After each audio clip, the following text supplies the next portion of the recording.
Mucho gusto saludarles a todas y todos en esta sesión de cierre del primer semestre del año 2024 de nuestro seminario mensual de ciencia forense, que se creó desde hace 11 años y que sesiona todos los viernes últimos de mes.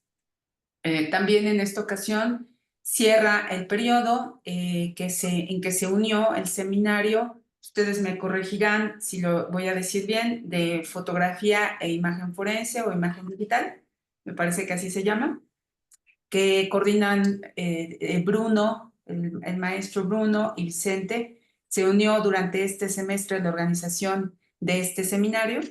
Entonces, pues muchas gracias por este trabajo conjunto. Con la sesión de esta tarde, pues estamos cerrando tanto las labores oficiales en la escuela como las labores de este seminario en este primer semestre. Les anuncio que como ya hemos decidido desde hace algunos semestres anteriores, pasaremos la batuta de la organización de este seminario de la licenciatura en ciencia forense para su organización en lo que resta del año a la doctora Ivette Gil. Tratará las temáticas entonces que se tratarán en la siguiente parte del año serán sobre odontología forense o alguna otra especialidad que se relacione con ello, pero ella será la persona a cargo. Por lo tanto, agradecemos mucho a Vicente, especialmente por parte de la escuela, y a Bruno, la organización de estas sesiones, de esta primera parte del año. También agradezco su asistencia y aprovechando que estamos juntos, viéndonos cuando menos remotamente, pues les deseo que tomen unas vacaciones muy reparadoras y que regresemos con muchos bríos renovados para cerrar muy bien la segunda parte del año. Le dejo la palabra al doctor Vicente Torres, no sin antes darle la bienvenida a la doctora Patricia Payán, que es la experta invitada para la sesión de esta tarde. Muchas gracias, bienvenidos y que sea un éxito este cierre. Gracias. Bueno, pues muchísimas gracias, doctora Zoraida, y a cada uno de los integrantes de esta comunidad por darle esta oportunidad al Seminario de Medios Digitales Forenses de estar fusionado con el seminario mensual. Como es el espíritu de la universidad abierto hacia las diferentes expresiones académicas relacionadas particularmente en lo que nos interesa, que es lo forense, el quehacer, metodologías y técnicas, nos pareció más que interesante tener el día de hoy a la doctora Patricia Payán, de la cual les voy a leer parte de su semblanza. Ella cuenta con doctorado honoris causa por el Claustrum Doctoralis Universium Vitalis, doctorado honoris causa por la Asociación Mundial de Escritores y Artistas del Orbe and Leaders Autonomy International y doctorado honoris causa por el Royal World Academy, con estudios de doctorado en Derecho Penal en el Centro de Estudios Superiores de Ciencias Jurídicas y Criminológicas. Máster en Derecho Penal, Constitución y Derechos bajo los auspicios de la Universidad Autónoma de Barcelona, maestría en Criminalística, Criminología y Ciencias Forenses en el Instituto Superior de Ciencias de Ciudad Juárez, especialidad en Perfilación Criminal en el Instituto Superior de Ciencias de Ciudad Juárez y licenciatura en Derecho de la Universidad del Valle de México. Tiene diversos diplomados en Derecho Penal, Justicia Penal para Adolescentes, Criminalística, Criminología, Medicina Forense. Sumado a múltiples cursos en el área del Sistema Integral de Justicia Penal para Adolescentes, Derechos Humanos y Perspectiva de Género. Es perito en fotografía y dactiloscopía. Es presidente de la Comisión de Criminalística y Ciencias Forenses de la Sociedad Universal de Justicia, del Claustrum Doctoralis Universium Vitalis. Además, es perfilador criminal de la Universidad Católica de Valencia e identificó en el 2004 que en la Ciudad de México había un asesino serial de personas de la tercera edad, misma que a través de la ponencia nos contará de la investigación criminológica que realizó hasta llegar a realizar el perfil criminal de que a quien la prensa le llamó Mataviejitas. De igual manera, realizó el busto en tercera dimensión de la misma, finalizando con la captura de Juana Barraza Samperio. Asimismo, de los perfiles que realizó es el de José Luis Calva Cepeda, conocido como el Caníbal de Guerrero, Ambos casos son conocidos por el impacto social que causaron y la cobertura de la prensa, tanto a nivel nacional como internacional, participando en otras investigaciones y realización de perfiles correspondientes a delitos de índole sexual, robo y homicidio. Actualmente se desempeña como agente del Ministerio Público titular A, especializada en el sistema de justicia penal para adolescentes en la Fiscalía de Justicia Penal para Adolescentes de la Ciudad de México.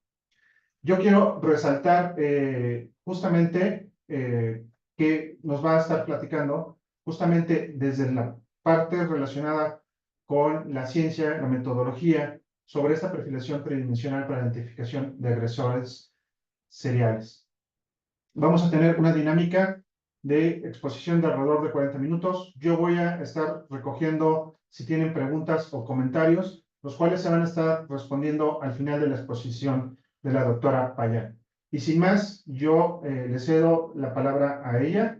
Y pues, doctora, pues es un honor. Tengo de comentarles que la tengo aquí justo a la derecha de mi cubículo por razones logísticas y técnicas, pero estamos muy contentos de que sea así, de cercano a su exposición. Entonces, doctora Payán, pues adelante, es todo suyo. Puede Gracias. compartir pantalla. Gracias.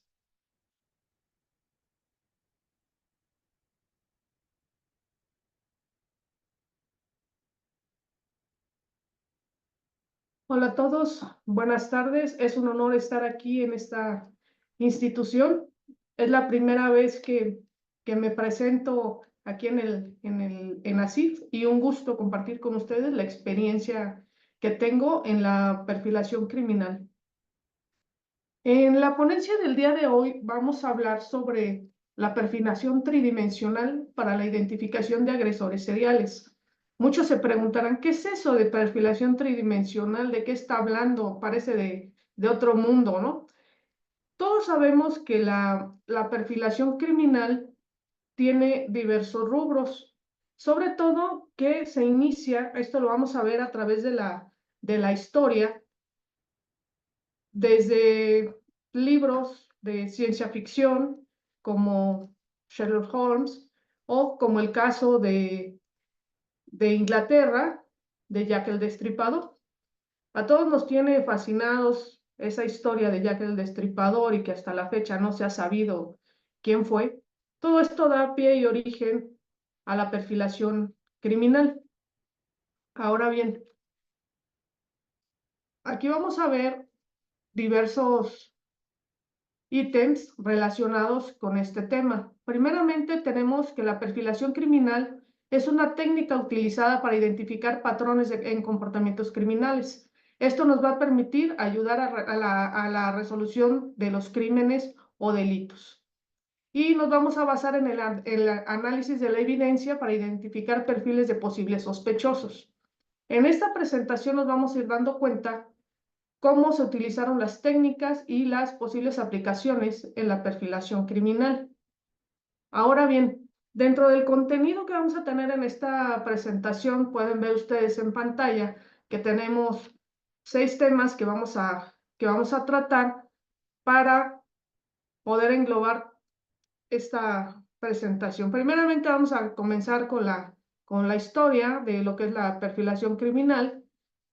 Y como bien les decía, tiene su origen a principios del siglo XX.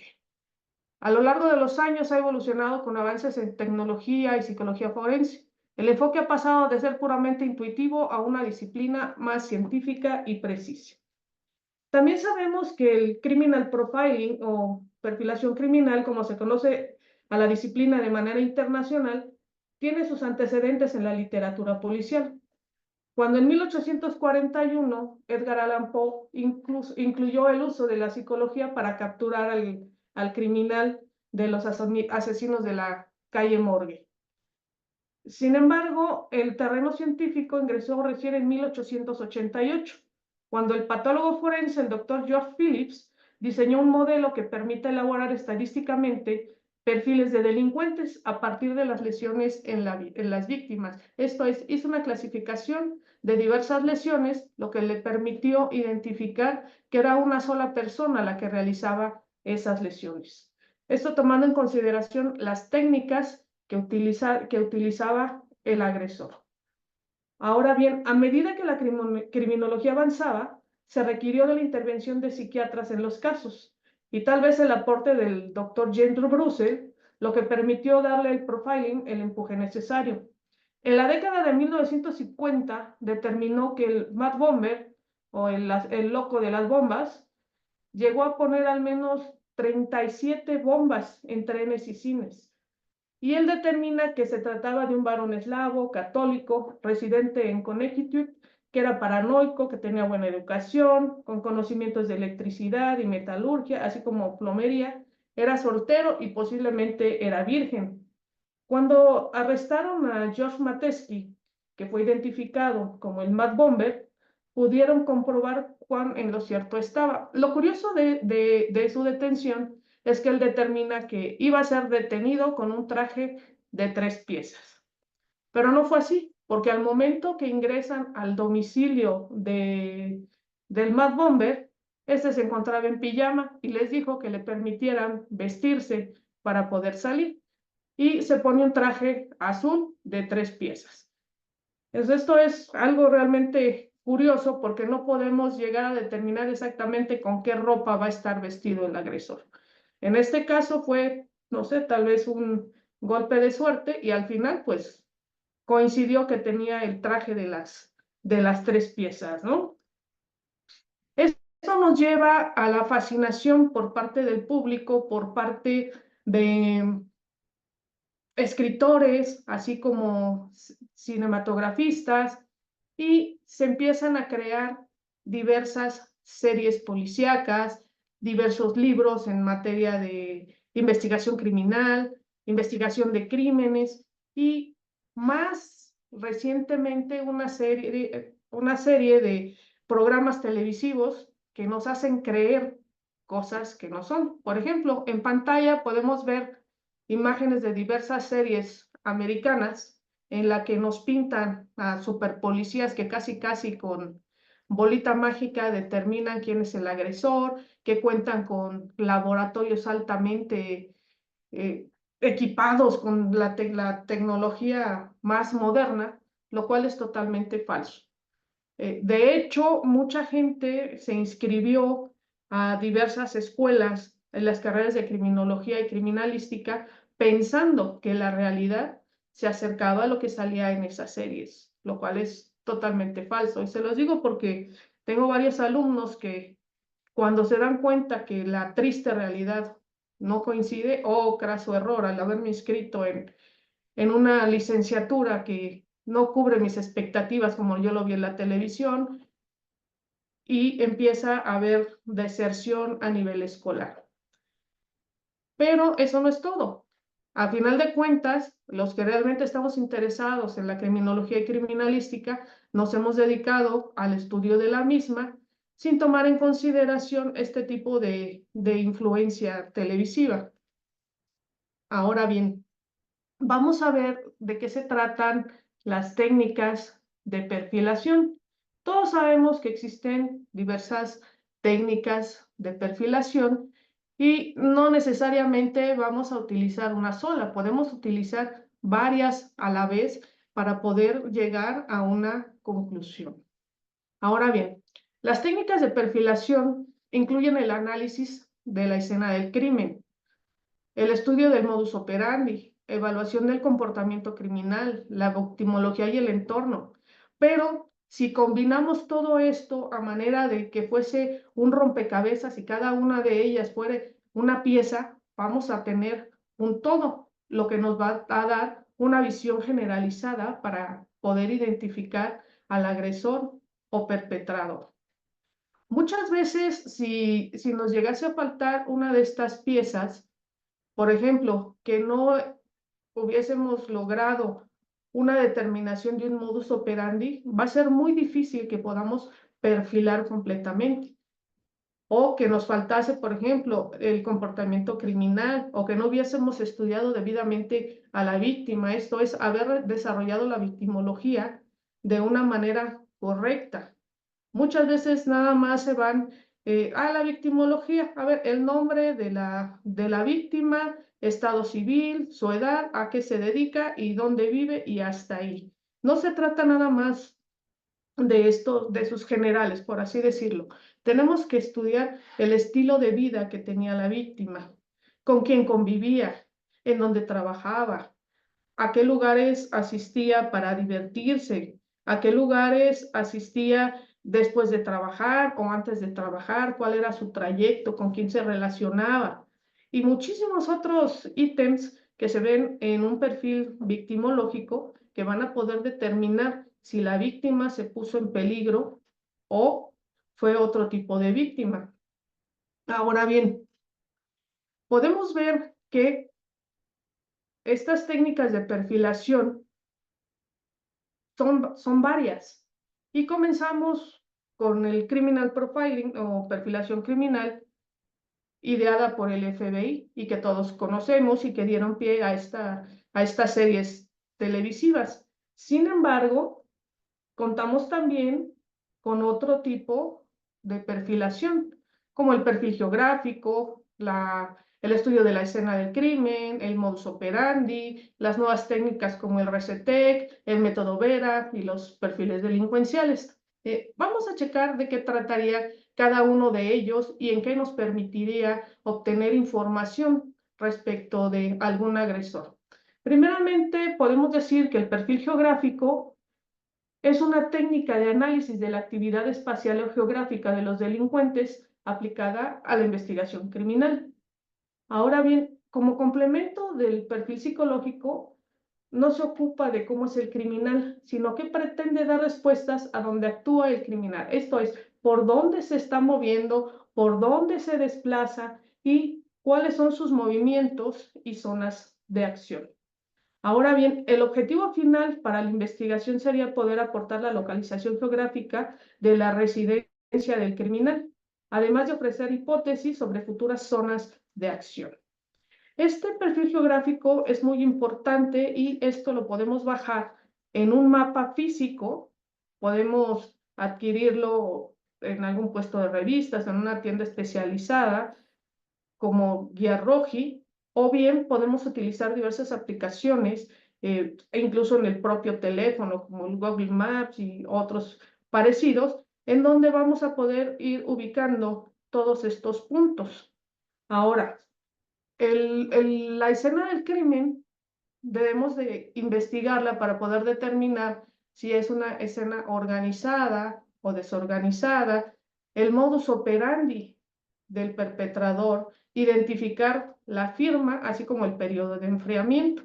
Para esto debemos tener identificado mínimo 3 asuntos, porque si nada más tenemos 2 es insuficiente. Recuerden que para poder determinar que se trata de un agresor serial, mínimo tienen que ser 3 asuntos. Si tenemos menos, es insuficiente la información y no la podemos cruzar.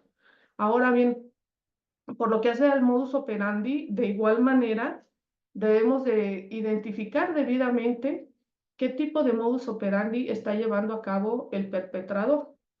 Debemos hacer un debido análisis con todos los ítems correspondientes a efecto de poderlo determinar. Y del modus operandi vamos a obtener la firma.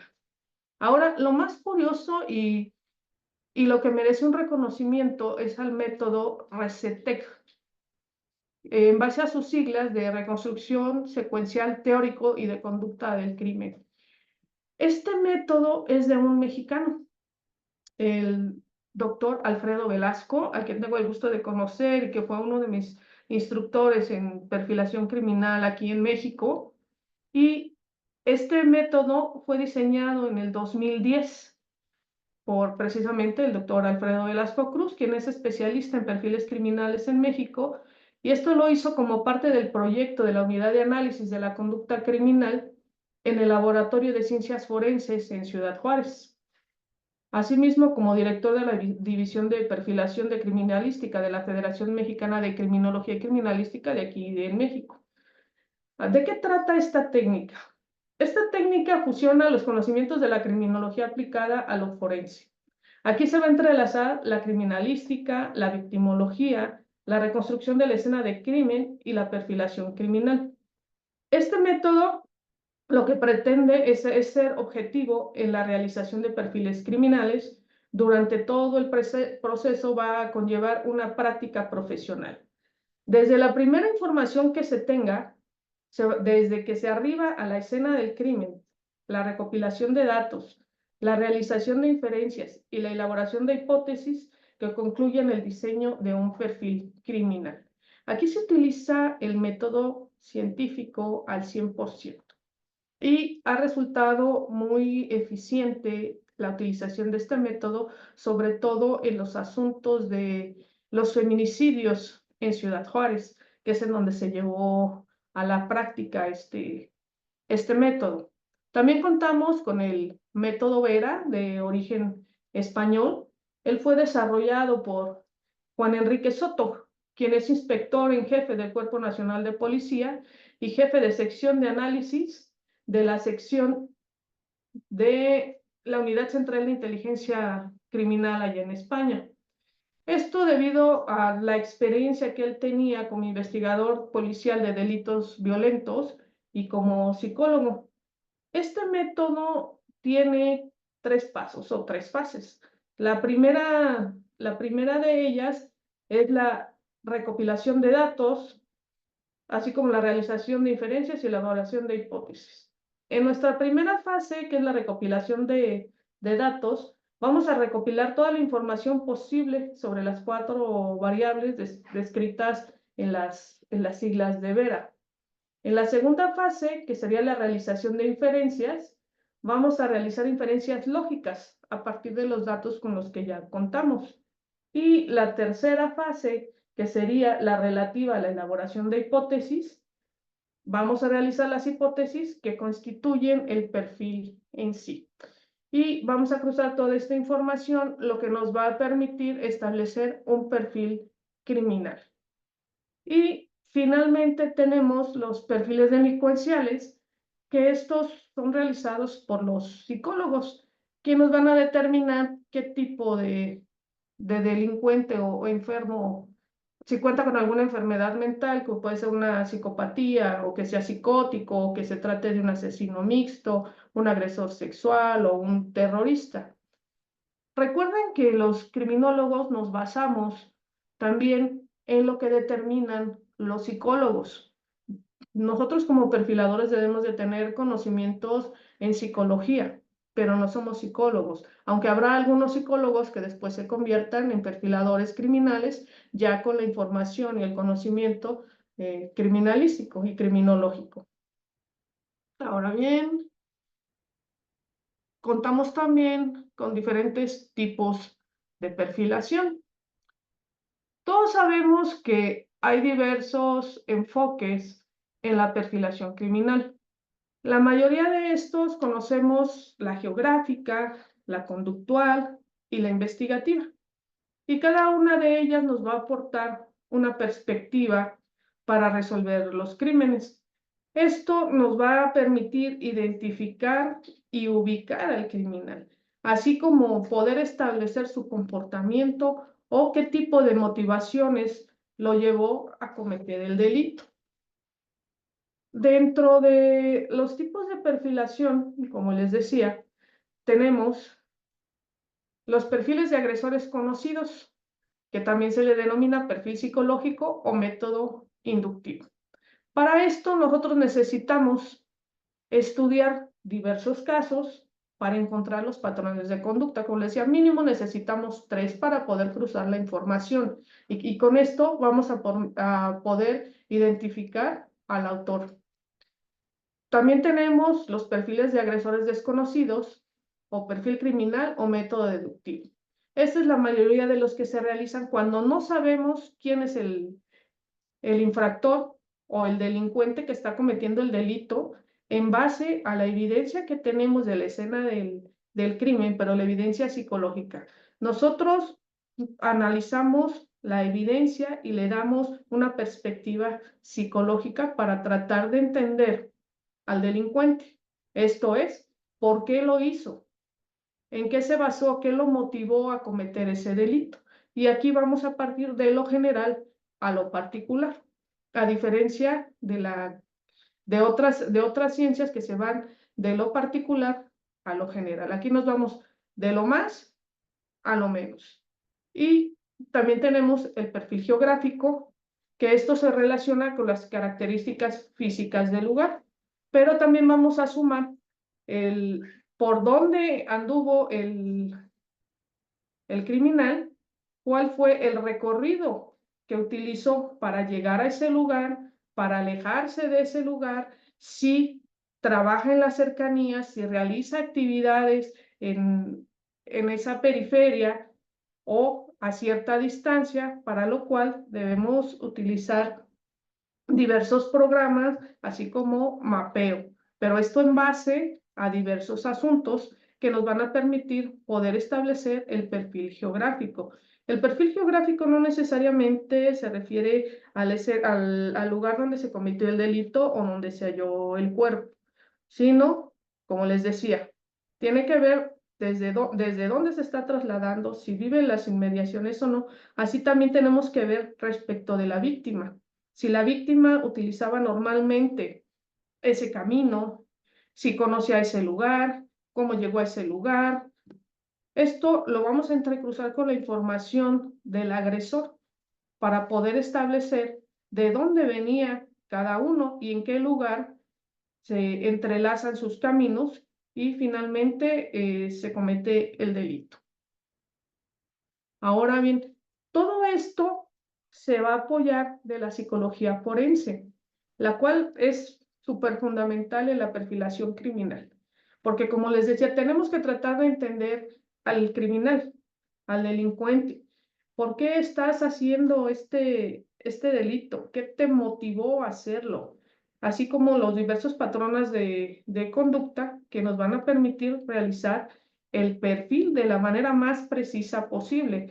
Esto no lo vamos a hacer de la noche a la mañana, ya que requiere la obtención de diversa información, no solamente de las fuentes policiales, sino tenemos que buscar testigos, tenemos que trasladarnos a los lugares de los eventos, tratar de entender la mentalidad tanto del delincuente como de la víctima.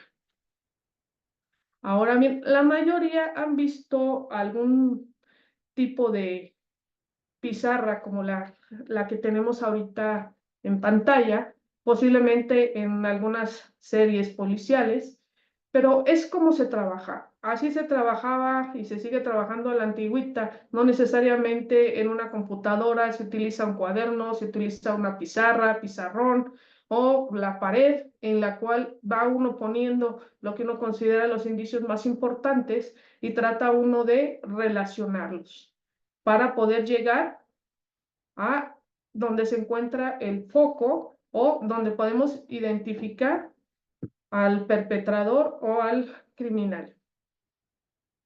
Ahora bien, para la realización de los perfiles, no solamente analizamos algún punto en específico, sino tenemos que hacer algo más amplio, como les decía, de lo general a lo particular.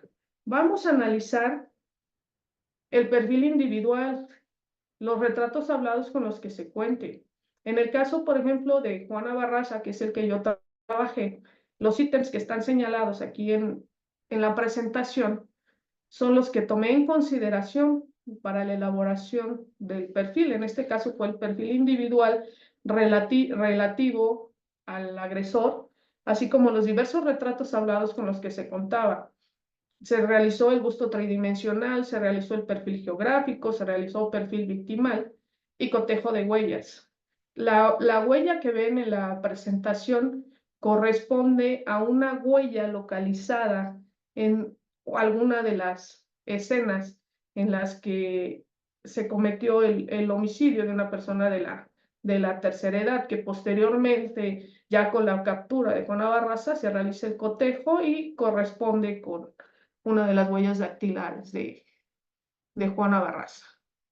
Ahora bien, en el perfil que se realizó respecto de la agresora serial de personas a la tercera edad en la Ciudad de México, se utilizaron estos 4 métodos que se ven en pantalla, que fueron el método cuantitativo, en el cual se realizaron estadísticas delictivas, tomando en consideración las estadísticas policiales, judiciales o penitenciarias, como una fuente primaria de análisis.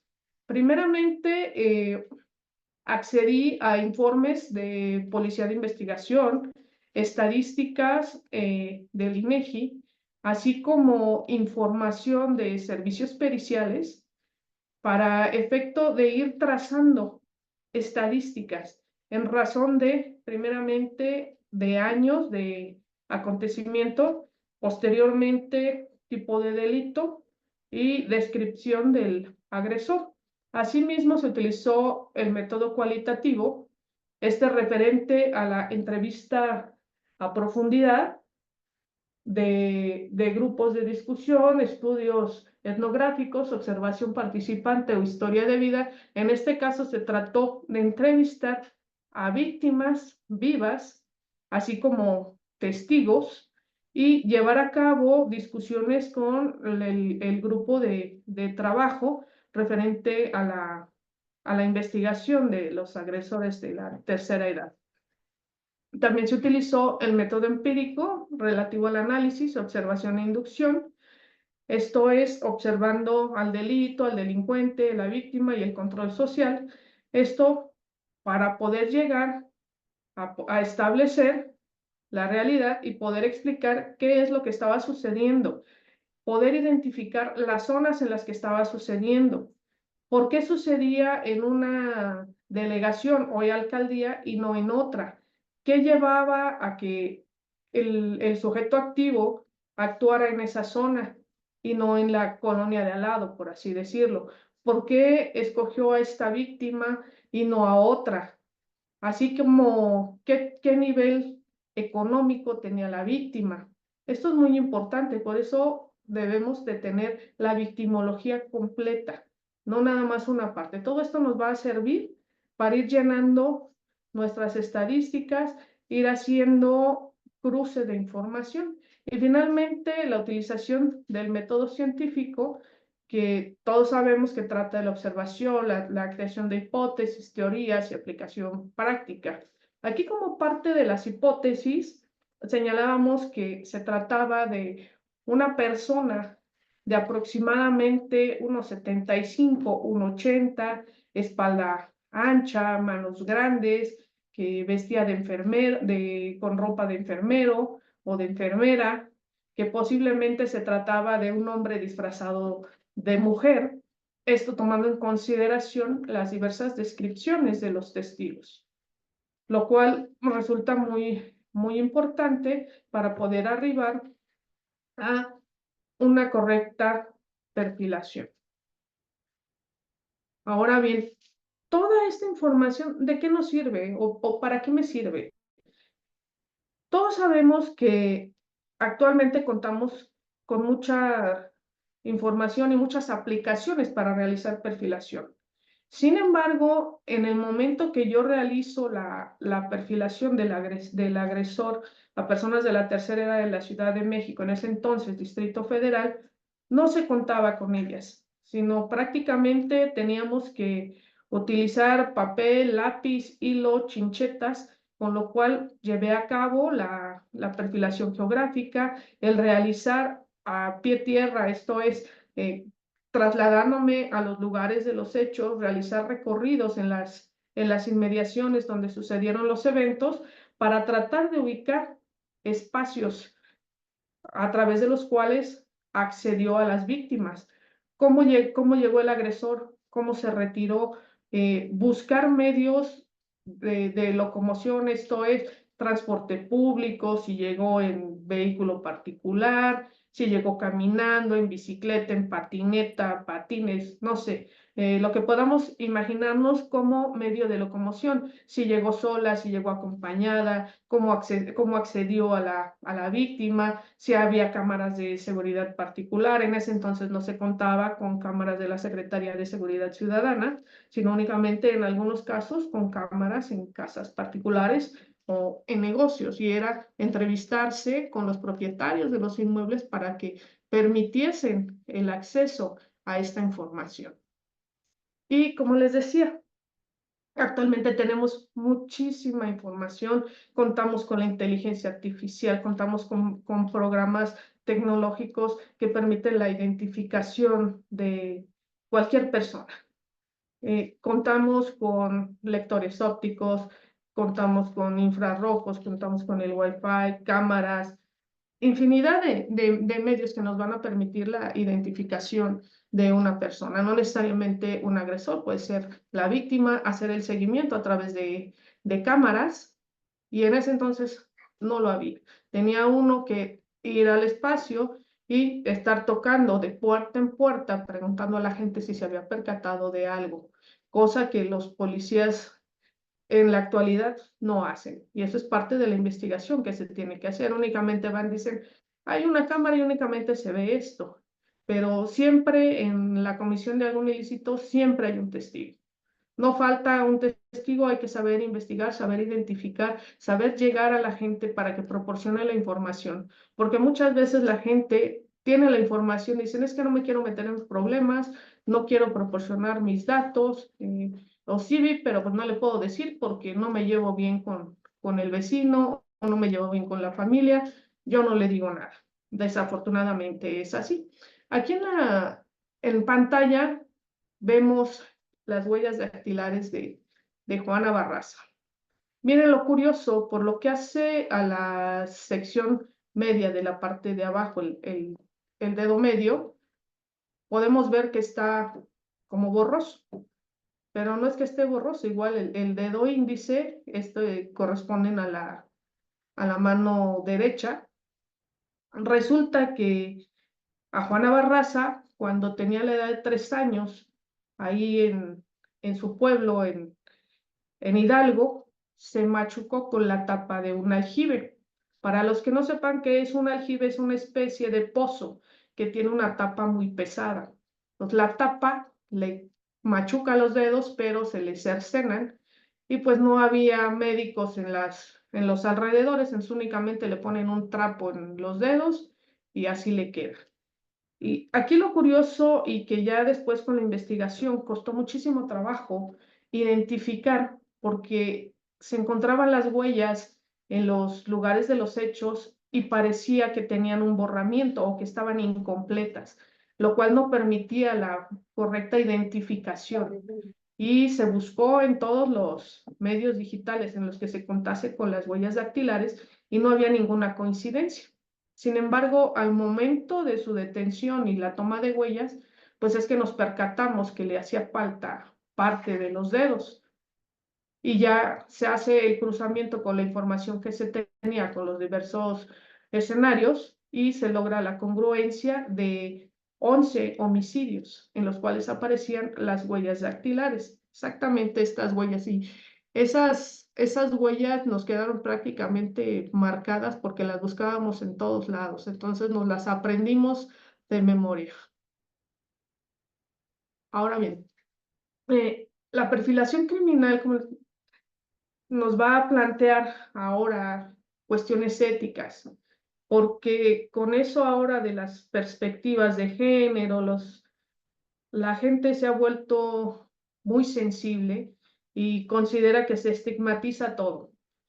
Y esto es únicamente por parte de ciertos grupos, lo cual no significa que el estar hablando de un asesino serial, por ejemplo, o un violador serial, cualquier persona ya lo dice y lo vemos en prensa, etiquetan los asuntos sin que se haya realizado un estudio a profundidad que haya determinado que relativamente, que realmente sea un asunto serial. La gente dice, ay, como ya son 2 o son 3, pues al fin para nosotros sí se considera que es un asunto serial, pero no es así. Tenemos que ser precisos y darle una validez científica a ese tipo de opiniones, no nada más decir las cosas porque sí, para evitar la estigmatización o etiquetar ciertos asuntos o a ciertas personas. Para evitar, por ejemplo, podemos decir, no, es que a mí se me hace que Juan Pérez es un violador serial, se logra la detención, ingresa a prisión y es agredido al interior. Entonces, hay que evitar este tipo de situaciones. Y ahora sí, el tema que nos compete y que llama la atención, y ahora sí van a salir de su duda, que es la perfilación tridimensional. La perfilación tridimensional no es nada más y nada menos que la elaboración de un retrato hablado o de una imagen de un agresor en tercera dimensión. En el caso de Juana Barraza, yo me basé en 150 retratos hablados. En pantalla vemos 3 retratos hablados, bueno, parte de ellos, y uno elaborado a lápiz. Los que están elaborados con lápiz son simples retratos hablados, también conocidos como arte forense. Los que están realizados con computadora fueron elaborados en el sistema Caramex, que es el sistema basado en la cara del mexicano, elaborado por la Procuraduría General de Justicia de la Ciudad de México, basado única y exclusivamente en caracteres fisonómicos del mexicano. Tomando en consideración estos 150 retratos hablados y ubicándolos en el mapa, ahorita aquí en pantalla lo que vemos es el Distrito Federal, hoy Ciudad de México, en el cual se colocaron retratos hablados que fueron obtenidos de los lugares de los hechos. Y pueden ver ustedes, por ejemplo, que dice consignado, consignado, consignado. Esos fue en los que se logró la identificación de Juana Barraza en base a las huellas dactilares y se logró la consignación de esos asuntos. Por lo que hace a los otros, si bien es cierto, hay retratos hablados con características similares, no se contaron con mayores elementos de prueba para poder identificarla como la agresora y para poder hacerle una, ¿cómo se llama? Un señalamiento directo. Si hubiese sido así, se habían localizado más de 150 robos, pero de esos 150 robos solamente se acreditaron alrededor de 20. Estos que aparecen aquí marcados en base a las huellas dactilares y los otros en base a testimoniales. Y todo esto, ven ustedes ahí un mapa. Es un mapa, esta es una recreación que se realizó a través de un programa en que salió una serie televisiva relativo a Juana Barraza. Y yo tenía exactamente un mapa igual, en el cual, ven ustedes, se alcanza a apreciar ahí unas chinchetas de colores. Las chinchetas tenían un color dependiendo del año. La investigación la empiezo yo en el 2003, donde me doy cuenta yo de que hay un primer homicidio, después un segundo, un tercero, y es donde detecto que se trata de un homicida serial.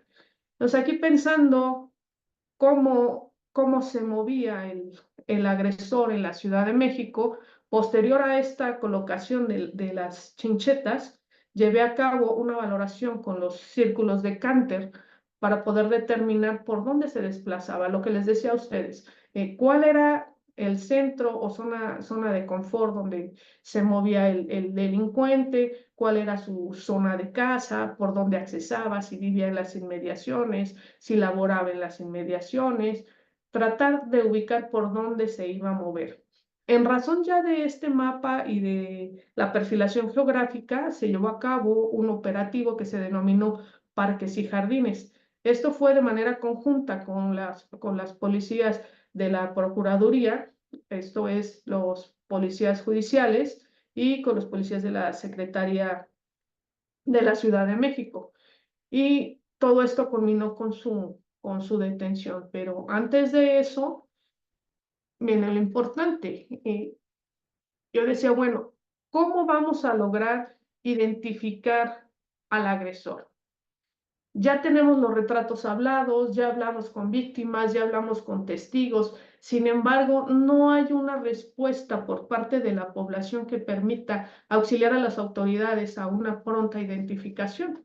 Les digo que en ese entonces no había cámaras de la Secretaría de Seguridad. Las únicas cámaras con las que se contaban para identificación son las que se encontraban al interior del aeropuerto o al interior de centrales camioneras, pero no se había obtenido ninguna información cotejando con retratos hablados. Sumado a que los retratos hablados no eran coincidentes. Por ejemplo, en algún asunto se llegaron a realizar hasta 4 retratos hablados de 4 testigos diferentes y viendo los retratos pues no coincidían y se supone que se trataba de la misma persona.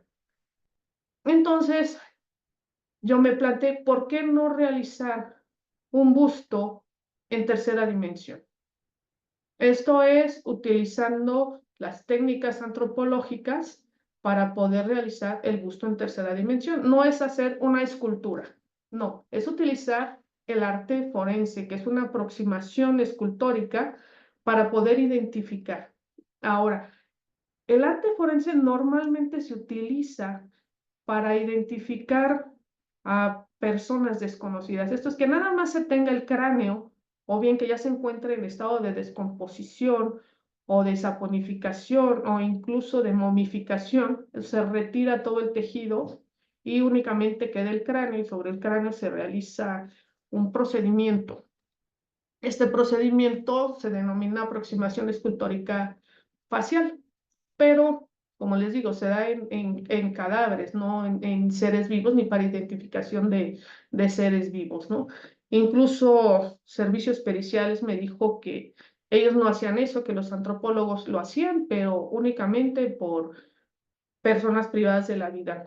Para identificación de una persona viva no se hacía. Yo dije, bueno, lo haré yo entonces. Y adquirí un programa computarizado americano muy similar al Caramex. Empiezo a clasificar los 150 retratos hablados a manera de hacer una especie de identikit, por ejemplo. Separo los mismos tipos de ojo, mismo tipo de nariz, mismo tipo de boca, tipo de rostro y realizo un retrato robot. Y en base al retrato robot es como empiezo a realizar. En la primera fotografía realicé un procedimiento muy similar, pero en lugar de hacerlo sobre un cráneo, lo hice sobre un busto de unicel. Obviamente para darle toda la movilidad en un momento dado, identificación a los rasgos faciales, porque si lo hacemos simplemente como escultura es un poquito más complicado. Deberíamos de tener la fotografía para poder ir obteniendo los diversos rasgos. Aquí vemos la primera fotografía, estoy aquí realizando, esta es una reconstrucción que se realiza para un documental y la foto del medio sí corresponde al busto original. La tercera fotografía es la presentación ante la prensa del busto, ahí me acompaña su procurador Renato Sales Heredia y la prensa se burlaba de la presentación del busto, nos decía, en lugar de estar jugando con plastilina, detengan al delincuente. Y cuando se logra la detención de Juana Barraza, vean ustedes la coincidencia, ¿no?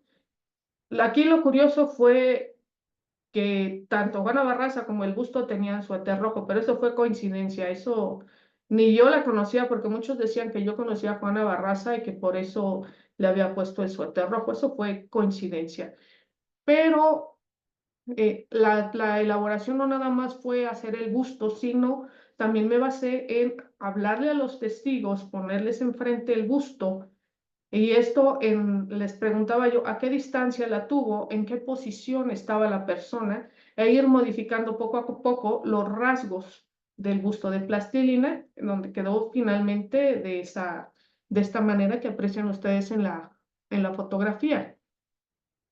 Ahora, esto es una confronta entre Caramex, esto es los retratos elaborados a través del sistema computacional, contra la fotografía de Juana Barraza. Pues podemos ver que corresponde perfectamente con los rasgos fisionómicos de Juana Barraza.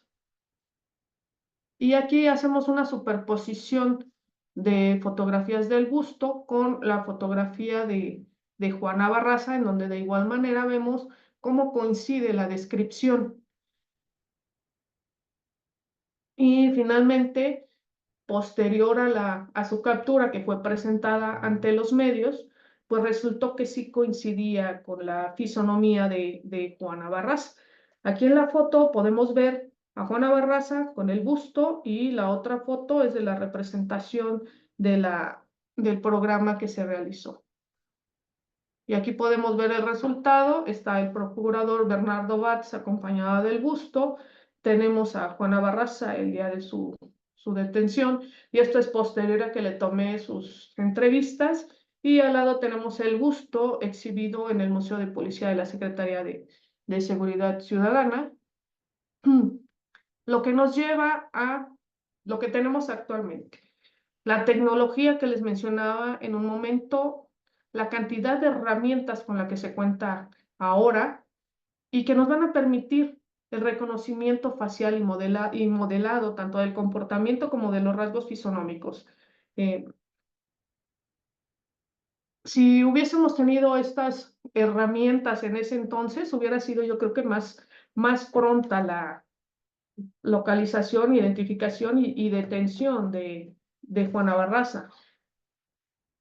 Lo cual nos lleva a los desafíos y oportunidades que tenemos actualmente.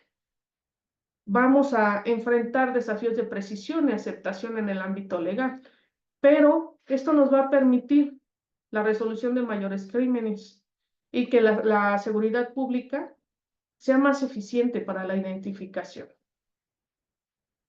Esto es que la perfilación criminal es una herramienta invaluable en la resolución de crímenes que nos va a proporcionar una comprensión profunda del comportamiento criminal, tomando en consideración todos los avances de la ciencia, de la psicología forense, así como la tecnología, lo que nos va a permitir tener una justicia penal más eficiente. Y con eso les doy por terminado y espero sus preguntas. Muy interesante su plática, doctora Payá. Vamos a abrir la sesión de preguntas. Las pueden escribir si gustan o les podemos dar la palabra si hacen su mano virtualmente.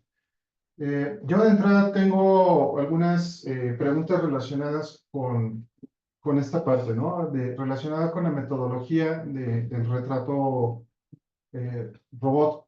Entonces, todo lo que tiene que ver con esta parte de la construcción de un busto debe de tener algunos cambios relacionados con la metodología de aquella época con actualmente. Entonces, mi pregunta iría a la creación de los retratos robots, aunque sea con retrato hablado, ¿sigue teniendo la misma metodología de trabajo, doctor? Sí, al menos en la Fiscalía de la Ciudad de México sigue siendo exactamente la misma. El sistema Caramex no ha sido actualizado, se sigue utilizando lo mismo.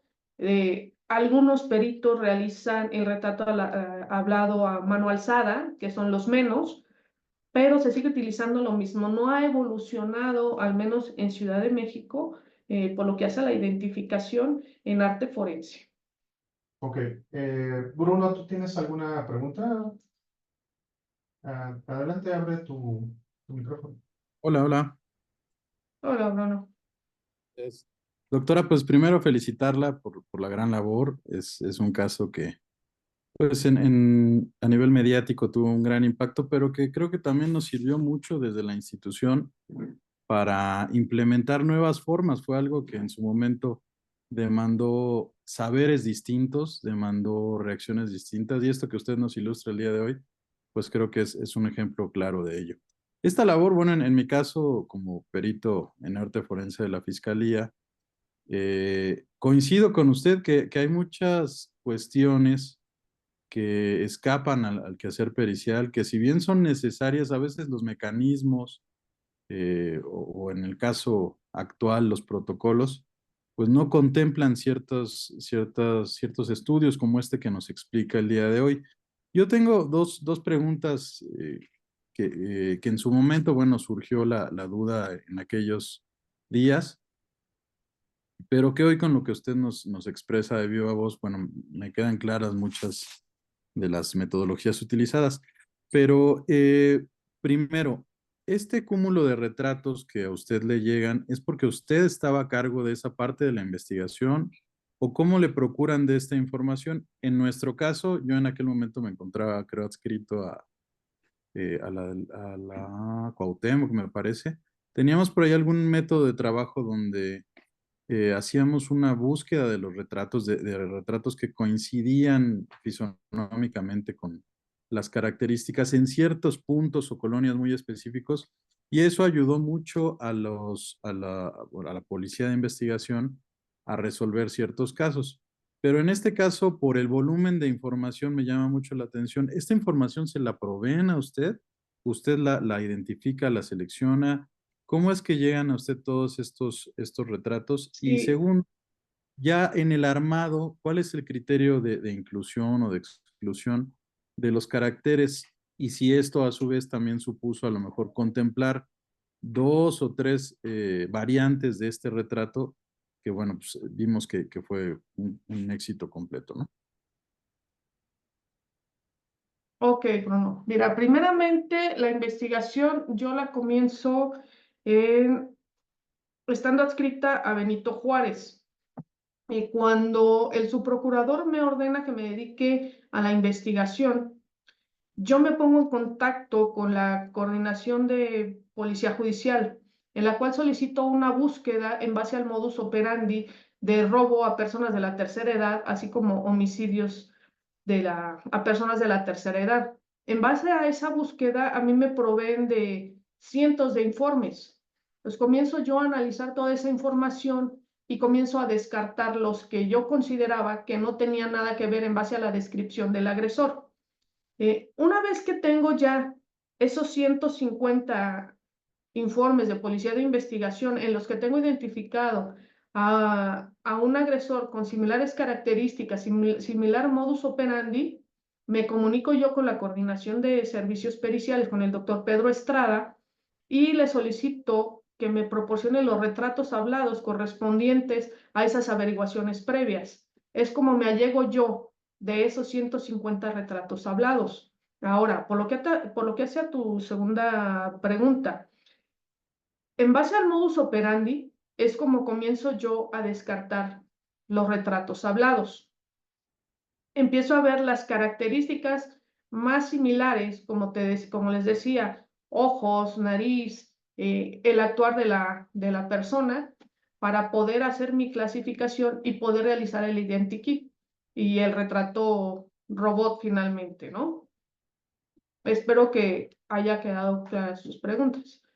Sí, doctora, muchísimas gracias. Y nada más para abonar respecto a lo que mencionaba o preguntaba Vicente, si bien en la fiscalía realmente seguimos con el sistema Caramex, con el método de trabajo pues muy similar, con muy ligeros cambios, lo cierto es que también se están haciendo cosas muy interesantes desde otras trincheras. Luis Fernando Cuevas en la Facultad de Psicología está desarrollando justamente la construcción de retratos a partir de redes neuronales, está allegando de la inteligencia artificial para justamente esto que en su momento usted desarrolló en primera instancia, pues hoy ya lo están llevando a la nueva tecnología y esperemos en breve ver ya también resultados que nos permitan articular esta metodología de una forma más habitual, más frecuente y por ende también conseguir mayores resultados. Muchísimas gracias, doctora. No, a ti, Bruno, gracias. Muy bien, sí, yo quiero también abonar un poco ahí de lo que dijo Bruno. En efecto, sí sabemos de varias académicas que están trabajando de limas, de psicología, y que sí están usando redes neuronales para hacer estas reconstrucciones de rostros más basados en estos sistemas digitales para hacer más rápido el trabajo de la reconstrucción del retrato hablado o asistido por computadora, que ya no sea a mano alzada, ¿no? Eso es una de las búsquedas. Han tenido resultados que están publicados y siguen desarrollándose la herramienta, eso hay que recordarlo, ¿no? Hay ciertos sesgos relacionados con lo que significa el arte forense, pero me queda muy claro de que existe esa metodología y que está ahí. Ahora, también hay que ubicar cuáles son las aplicaciones y cuáles son los alcances que tienen este tipo de herramientas. Porque más allá de todo eso, lo que yo veo con respecto a lo que nos comentó doctora Payán, es que es multidisciplinar y muy integral este tipo de perfilaciones. Yo estaba más acostumbrado a escuchar la perfilación desde el punto de vista psicológico. Conocí un poco sobre la parte de geografía, pero me queda muy claro que usted lo ve de una forma mucho más integral y eso me parece que está bien. Hoy en día, usted ve otros grupos de trabajo dentro del quehacer forense que están haciendo este tipo de trabajos de perfilación integral. Sí, de hecho, en Puebla, en Ciudad Juárez, en Campeche y en una parte de Guerrero se utiliza ya la perfilación integral. En base al método RCT y en algunos otros se está utilizando el método Vera, al menos aquí en México. En Argentina se utiliza de igual manera una metodología integral y en algunos otros países latinoamericanos ya se utiliza, son los menos, pero ya se empieza a utilizar un poquito más una metodología integral. Ok. Eh, Vamos a algunas preguntas que nos están haciendo en el chat. Ignacio Mendoza Robledo le felicita por su excelente ponencia e ilustra con la forma que realiza la identificación. Con todo, hace una pregunta que es, aunque en la detención fue circunstancial, yo también he escuchado esto, que la detención eh, de Barraza fue de tipo circunstancial.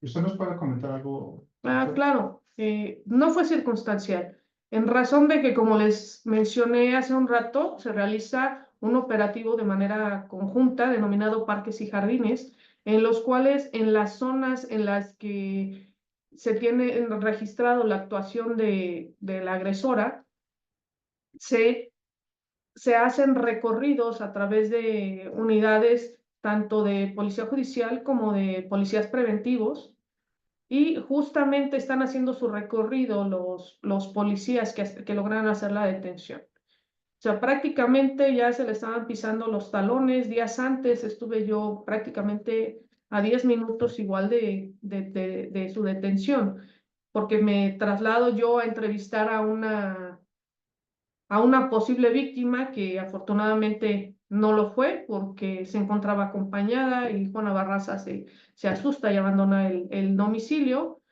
cruza la calle y aborda a otra persona de la tercera edad que desafortunadamente resultó víctima, pero me traslado yo a ver a esta primera víctima y me refiere que tenía 10 minutos que había ido Juana nuevamente a su domicilio y estuvimos rastreando en las inmediaciones del domicilio y no logramos su ubicación, desafortunadamente, ¿no? Pero se logra posterior, pero se hubiese evitado por lo menos unos 2 homicidios menos. Ok, ¿alguien más tiene preguntas? Las pueden escribir en el chat o pueden hacer su reacción en el Zoom. Yo tengo una pregunta más. Ah, ha cambiado el sistema eh, de lo que sucedió con Juana Barraza a hoy. ¿Considera que este nuevo sistema acusatorio con sus características facilita y permite que se puedan hacer este tipo de investigaciones por parte de los diferentes servidores públicos, como en su época usted era como adscrita a lo que antes era la hoy Fiscalía? No. Este sistema pone demasiadas trabas por cuanto hace a la procuración de justicia. Nos ata mucho de manos, al menos como ministerios públicos, incluso para policía de investigación, porque no se permite una investigación abierta para ciertos tipos de investigaciones que se realizaban antes, por ejemplo, los rastreos telefónicos. Ahora hay que solicitar la intervención y autorización de un juez de control. Incluso ahora lo que pretende el sistema son, si bien es cierto, juicios más rápidos. Yo considero que no se valora debidamente toda la información que se proporciona y no se permite la obtención de mayor información. Ahora como que todo es más mediático para las determinaciones. Exacto, porque La cuestión ahorita con la parte de las periciales las tienen que realizar los peritos y además son muy cuestionados sobre si dominan no solamente esa técnica o ese método o su expertise o si tienen la experiencia, sino además relacionado con otros objetos que están ahí alrededor, ¿no? Por ejemplo, cuestiones relacionadas con medicina, botánica, cómputo, o sea, nada más por haber utilizado un teléfono celular o para poder hacer su dictamen que requiere una computadora, a veces en juicio oral se preguntan por si son expertos en computación como si fueran programadores, cuando no es necesario, pero son características que han adquirido el sistema actual. No sé si alguien más tenga alguna otra pregunta. Si no es así, entonces, pues voy a entregarle por este medio, por el medio virtual, voy a compartir pantalla a la doctora Payán, le entrego su constancia que hace la Universidad Nacional Autónoma de México por su participación como ponente en el seminario de la Escuela Nacional de Ciencias Forenses con el tema Perfilación tridimensional para la identificación de agresores seriales. Hoy, 28 de junio de 2024, y lo firma digitalmente nuestra directora, la doctora Zoraida García Castillo. Y pues le agradezco muchísimo a la doctora Payán que sea pues con la que estamos cerrando esta parte del seminario que nos tocó trabajar. Para nosotros es importante que también tenga voz el quehacer forense, que muestre que tiene sus alcances, que tiene sus metodologías y tiene sus necesidades. Y le voy a agradecer también a los compañeros de la Escuela Nacional de Ciencias Forenses que están apoyando este proyecto, en particular al maestro Bruno y también a la licenciada Gabriela Ochoa, que son nuestros profesores. Pero especialmente quiero agradecerle a la doctora Zoraida porque nos ha permitido este tipo de expresiones y que tienen su sustento, tienen su parte relacionada no solamente con lo forense, lo científico, sino la parte investigativa, que es lo que creemos que se debe de realizar en lo general. Y comentar que si bien la participación del Seminario de Medios Digitales Forenses continúa por su parte, también va a continuar el seminario mensual de esta escuela, de la Escuela Nacional de Ciencias Forenses, con la parte de la doctora Gil, quien es experta en odontología. Y entonces, pues de alguna forma, sin haber querido, esta parte relacionada con lo maxilofacial, pues, pues está sirviendo de puente. Entonces, esas felices coincidencias que existen en la academia, pues me parece que son importantes de que las destaquemos. Más ciencia para mejor justicia, para una mejor sociedad, es lo que hemos estado buscando aquí. Entonces, yo solamente quiero decirles otra vez gracias a todos ustedes por su apoyo y pues si no hay más, pues desearles unas felices vacaciones administrativas que va a tener la universidad y nos veremos en próximo mes, el siguiente semestre. Continuaremos haciendo diferentes actividades académicas de excelencia. Gracias.